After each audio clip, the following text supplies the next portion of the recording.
Hello guys, welcome to Wow Cats. I hope you all are doing well, and today's video is gonna be about how to train my cat to walk on a leash. So let's get right into the video. This seems like an easy exercise to do. In fact, it's a bit of an art form. It requires you to be consistent about how you train your cat. When he gets on the leash, you don't just let him off and walk away. You hold out your hand and say "get on" again and again until he obeys. Depending on the cat and his past experience with other people, this may take as much as 10 to 20 minutes of your time over a couple of weeks or more to learn. And this is just one example from an entire long list of things I could do in order to help my cats become more independent in their lives and get used to the idea of strangers coming around. The point is that training can be a very complicated process with lots of variables involved, which all depend on what type of cat you have and what type of training methods you use for him and how much time you want to spend on it. It's not something we can just do overnight or when we want to, like some other subjects, but it is one we can always improve upon over time, which is why in general I prefer teaching cats rather than letting them learn it themselves. Point 2. How to prepare your cat for leash training. I'm not sure why I picked this post to begin with. I was going to write an entirely different one, but then I was scrolling through my feed and saw this. Well, I don't know why either, but it got me thinking about my cat. My cat walks on a leash at home, and we get to where we want to go quite quickly thanks to her amazingly fast ability to pick up the pace. But when we are out in public or in places where she is unfamiliar, things can be a little more difficult. Now that my cat has been walking on a leash for half a year now, she's kind of old enough that I can start teaching her things. There are some things I've learned along the way. 1. It isn't necessary for your cat to be hyperactive and often jump around when being walked. It may seem like it when you first start out. Your cat is just more comfortable if you are in control of the leash at all times. Even if he is only slowly walking, he just likes being in control. He will probably still be hyper when he first gets started, just as many people will be jumping around, but once you get him used to it, he will probably settle down over time. Point 2. The best way to train your cat is by using a harness. You can use any type of harness, it doesn't have to be very fancy, but harnesses with a clip on the back, which you attach using Velcro, work best for me because my cats tend not to put their heads down and so are less likely to step off their leash than some other types of harnesses which require them to do so fully or partially.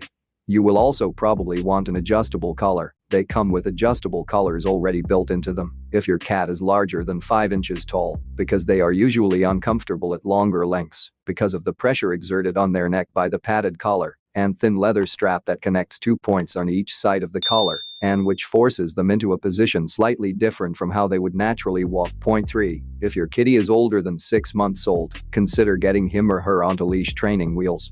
These have extra insulation inside and make walking easier for older cats who have trouble balancing themselves due to arthritis or other issues like that. Just make sure they aren't too small though. 3.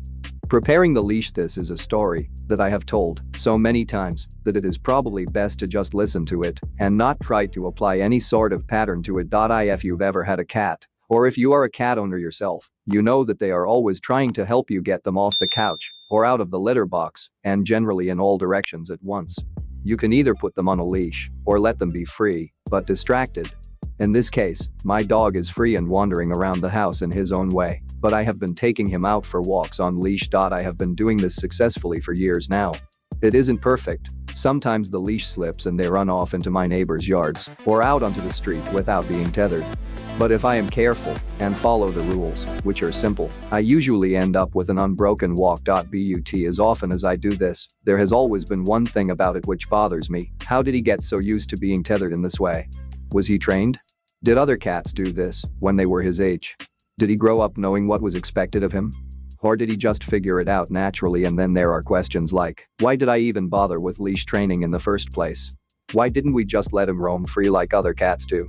And more generally, how come no matter how well we train him, he still wants to run away from me when we go outside at night together and go exploring together with his friends? I am not suggesting that people should not use leashes on their pets, nor am I implying that pets don't deserve freedom, but also deserve intelligence. But I think it would be nice if there were more ways than leashes for us humans to interact with our pets as humans do with each other. There is always something about using a leash which feels unnatural, and unnatural ways of interacting seem foreign. So by nature we tend towards trying things that feel wrong or unnatural instead. What I think we need is some sort of device, maybe even a device which interacts with our phones, which allows people to interact freely while keeping their pets under leash at all times. This could be an extension of a dog collar. These days most dogs have collars for helping the cat get comfortable on the leash. A few weeks back we were watching a cat video on YouTube, and the cat was just being itself. No matter what it was doing, it just wanted to be alone. But eventually, he got his head around that nagging question: where am I? What's going on? What's my next move? Allowing the cat to get comfortable on the leash is an important part of training.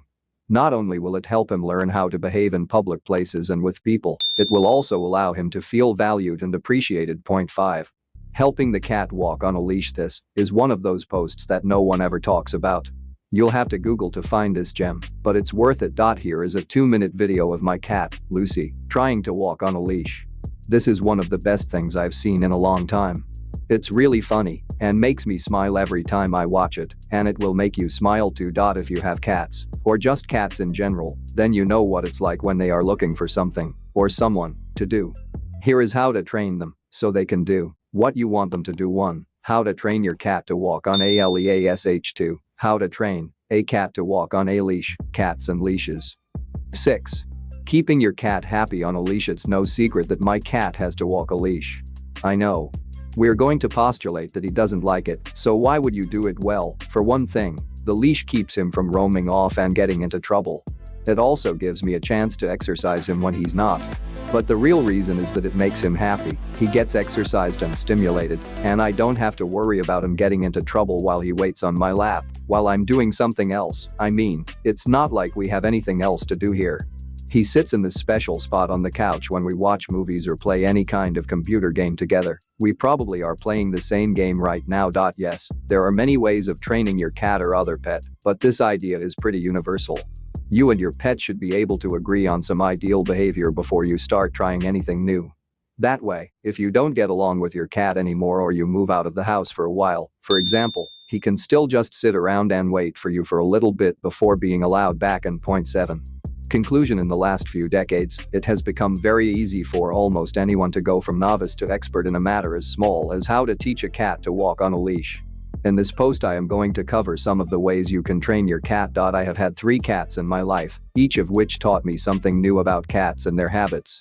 They are all female, each of them did things differently than their male counterparts, and all 3 taught me something interesting about cats. Because I have been working with animals professionally for so long, studying them, and because I have owned and worked with cats professionally for so long in academia, I thought it might be useful to share what I have learned and what has worked for me with other researchers, pet owners, cat trainers. It is not an exhaustive list of everything that you need to do. As always, there are exceptions. For instance, when training a dog you will need some sort of harness or collar, but that is not the same as training a cat. Also, some things will change over time. You may find that you need more than one set of instructions when training your cat, or that you need more than one set of instructions when training your dog, depending on which kind of trainer you are. Thanks for watching. Please do subscribe. Wow, cats singing off.